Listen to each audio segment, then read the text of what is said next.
Salut à tous. Aujourd'hui, je vais pas vous parler de technique, ni de matériel, ni de figurines. Enfin, pas directement. Je vais vous parler de moi. Et surtout d'une question toute simple, qu'on pose jamais, mais qui travaille parfois. Est-ce que mon métier me rend heureuse?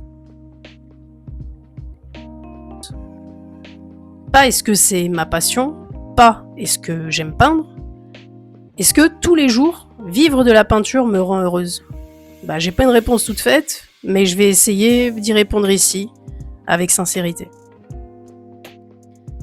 À la base, peindre, c'était un refuge.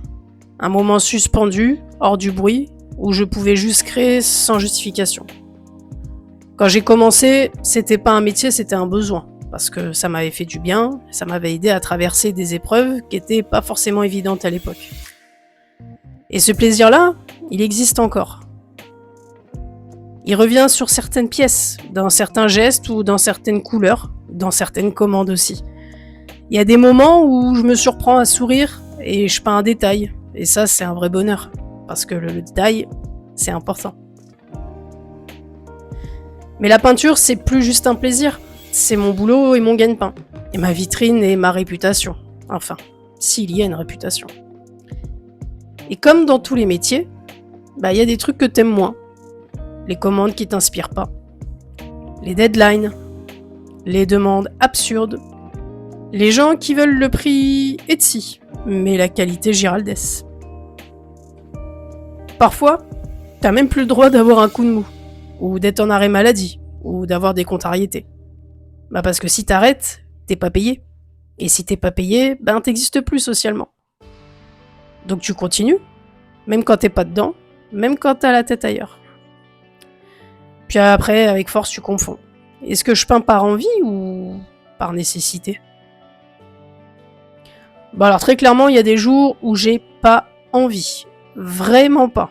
Où j'aimerais bien rester couché dans mon lit, où j'aimerais bien regarder des séries Netflix toute la journée en mangeant du popcorn, ou aller faire des grosses balades en forêt, sans mon téléphone, sans mes mails, sans rien du tout. Mais c'est vrai, j'avoue, je le fais pas. Il y a des moments où je regarde des figurines à peindre et je me dis, pas aujourd'hui, allez, demain. Je le ferai demain. Et je reporte, et je reporte.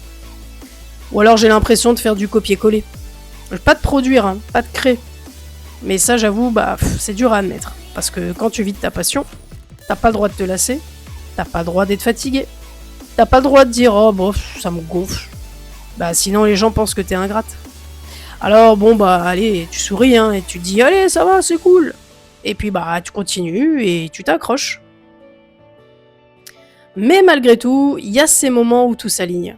Il y a une figurine qui va prendre vie sous le pinceau, un client qui t'envoie un message sincère et sympa, qui te remercie d'avoir reçu son colis, et qui te sollicite aussi pour te redonner du boulot derrière.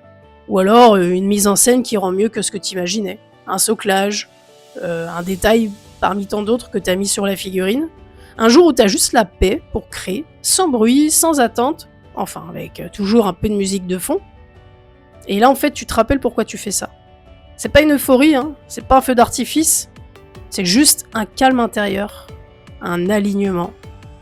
Et je pense que, ça ressemble un peu à ça le bonheur, finalement. C'est d'avoir ces petits moments à toi, où tu te retrouves dans une bulle, dans une espèce de quiétude, et que finalement tu peux faire un peu ce que tu veux. Un des trucs qu'on m'envie souvent, c'est la liberté. Travailler chez moi, gérer mon temps, faire ce que j'aime. Mais la liberté, c'est un truc à double tranchant. Parce que si tu te perds, il n'y a personne pour te recadrer. Si tu t'éparpilles, si tu doutes, si tu t'épuises, t'es seul à gérer. Et puis tu vas quand même pas envoyer un message à ton client en pleurant et en lui disant « Au secours, je suis fatigué ». Et puis la liberté, des fois, ça devient une prison invisible. Surtout quand tu sens que t'as plus trop le choix. Tu dois produire, tu dois poster, tu dois exister, sinon l'algorithme il t'enterre, clairement. Alors t'apprends à poser des limites, à dire non, à ne pas tout partager et c'est pas simple. Et au quotidien, j'avoue, c'est les points sur lesquels je travaille. Donc pour vous résumer, est-ce que mon métier me rend heureuse ? Je dirais oui, mais pas tous les jours.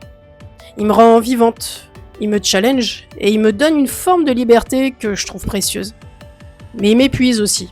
Il me confronte à moi-même, tout le temps. La peinture, c'est un miroir. Et parfois, c'est vrai, c'est pas beau à voir. Mais c'est là que je grandis. Et je pense que c'est ça, au fond, le vrai bonheur. Pas être bien tout le temps, mais faire un truc qui te transforme un peu plus chaque jour. Voilà. C'est ma vision, en tout cas, du bonheur. Et je pense qu'à force de faire ce que je fais, à la finalité, même si effectivement il y a toujours des moments de calme ou de tempête, à la finalité, je dirais que je suis heureuse. C'est vrai. Même s'il y a de la pression, il y a du délai, c'est le jeu. C'est pour ça que je fais ce métier-là aussi.